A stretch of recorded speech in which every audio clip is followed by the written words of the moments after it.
America అధ్యక్షుడు Donald Trump ప్రభుత్వం Iran ఆర్థిక వ్యవస్థపై చరిత్రలోని అతిపెద్ద ఆర్థిక దాడికి దిగింది. ఇరాన్ను ప్రపంచంతో బంధాలు తెంపేసి పూర్తిగా ఒంటరిని చేయడమే లక్ష్యంగా ఆపరేషన్ ఎకనామిక్ అవుట్కాస్ట్ పేరుతో భారీ ఆంక్షల ప్యాకేజీని అమెరికా ఆర్థిక మంత్రి స్కాట్ బెసెంట్ ప్రకటించారు.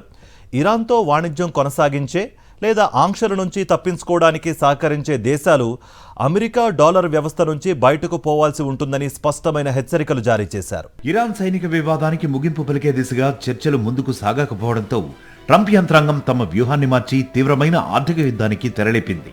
ఆపరేషన్ ఎకనామిక్ అవుట్కాస్ట్ ద్వారా ఇరాన్కు వచ్చే ప్రతి ఆదాయ మార్గాన్ని మూసివేసి ఆ దేశాన్ని ఆర్థికంగా ఉరివేస్తామని అమెరికా విదేశాంగ ఆర్థిక శాఖలు హెచ్చరించాయి.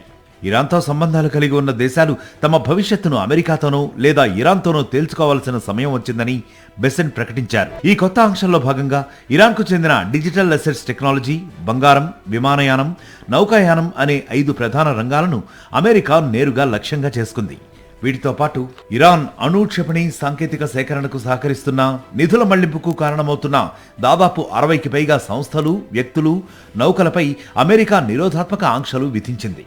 రాబోయే రోజుల్లో ఒక ప్రధాన అంతర్జాతీయ ఆర్థిక సంస్థపై కూడా చర్యలు తీసుకోబోతున్నట్లు సూచనలిచ్చింది అమెరికా.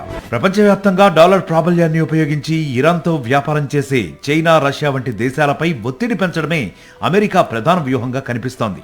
అయితే గ్లోబల్ ఫైనాన్షియల్ సిస్టమ్ ఒక్కసారిగా కుప్పకూలిపోకుండా ఉండేందుకు, ఇరాన్తో బంధాలు తెంచుకునేందుకు ఇతర దేశాలకు అమెరికా కొంత సమయం ఇస్తోంది.